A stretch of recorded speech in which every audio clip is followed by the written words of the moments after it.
नमस्ते मेरे किसान भाइयों और बहनों, आज हम आए हैं छतरपुर मध्य प्रदेश के प्रमुख कृषि विज्ञान केंद्र, जहां हम यहां के वैज्ञानिक डॉक्टर राजीव सिंह जी से जानेंगे जैव अपघटक की सहायता से कटाई के बाद फसल अवशेषों का लाभ कैसे उठाया जाए। हम किसान भाइयों को बताना चाहते हैं कि देखिए क्या होता है, रबी की फसल हो या खरीफ की, जब हम उसकी कटाई हार्वेस्टर के द्वारा करते हैं, आदमी द्वारा करवाते हैं, तो हमें जो भूसे की ज़रूरत होती है वो तो भूसा प्राप्त करते हैं। शेष जो है हम जो है सारे अपशिष्ट को हार्वेस्टर के द्वारा कटे हुए चीज़ों को जला देते हैं, जो कि बहुत ज़्यादा ही नुकसानदायक है। जैसा कि माना गया है, वैज्ञानिकों द्वारा बताया गया है कि अगर नरवई हम 10 कुंटल जलाते हैं तो नियर अबाउट लगभग जो है 1 कुंटल कार्बन डाइऑक्साइड एटमॉस्फेयर में निकलता है, जो कि बहुत ज़्यादा प्रदूषण क्रिएट करता है। इसके लिए हम मतलब वैज्ञानिकों द्वारा प्रयास किया गया क्यों न इस अपशिष्ट को कुछ ऐसा किया जाए कि उसको वहीं पे सड़ा दिया जाए।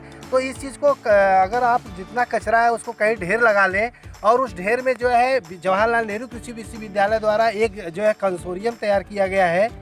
उस कंसोरियम में जो है बैक्टीरिया और फंगस का घोल तैयार किया गया है, जिसका जो 1 लीटर घोल 10 कुंटल कचरे का ढेर लगा दें और उसको 200 लीटर पानी में घोल बना लें।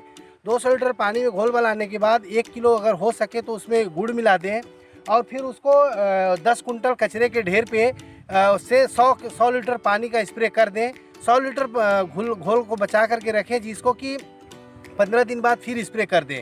ऐसा करके आप उसको फिर छोड़ दें। 30-35 दिन तक जो है हल्का हल्का नमी आप उसमें बनाए रखें। 35 दिन बाद हल्का सा ढेर को ऊपर नीचे कर करके फिर उसको ढक दें, और पानी की मात्रा जब जब लगे कि ढेर सूख रहा है तो हल्का सा उसके ऊपर छिड़क दें। ऐसा आप किसी भी फसल के अवशेष के साथ कर सकते हैं, लेकिन जो मेरे द्वारा देखा गया है कि दलहनी फसल में अगर इस जैव अपघटक का प्रयोग हम करेंगे तो ये जो है 60 से 65 दिन में 10 कुंटल कचरा बिल्कुल बढ़िया सड़ा करके खाद बना देगा। लेकिन अगर इसको हम धान फसल में करेंगे, जैसे गेहूं है, गेहूं का डटरा है, धान का डटरा है, उसको सड़ाने में हमें 80 दिन लग जाता है, और उसको सड़ाने में हमें एक और दिक्कत आती है। अगर हम इस दवा का स्प्रे कर देते हैं और ये शुरू में बिल्कुल आसानी से नहीं डिकम्पोज होता है, सड़ता नहीं है, क्योंकि इसमें सेलुलोज की मात्रा ज़्यादा है।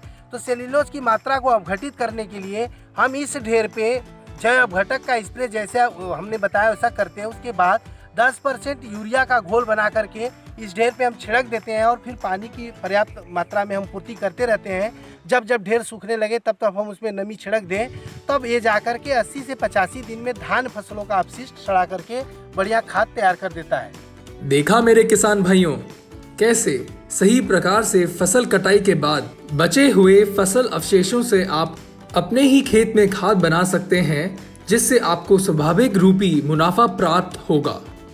मैं हूं आपका प्रधान जी, और फार्म से जुड़े रहने के लिए आपका धन्यवाद। हमारे चैनल को सब्सक्राइब कीजिए और बेल आइकन दबाकर हमारी नई वीडियोस की खबर पाएं। हमारी फार्म्स मोबाइल ऐप को डाउनलोड करने के लिए नीचे दिए गए डिस्क्रिप्शन में लिंक को क्लिक कीजिए और अपने मोबाइल पर फार्म्स मोबाइल ऐप डाउनलोड कीजिए। फार्म्स, अब खेती हुई आसान।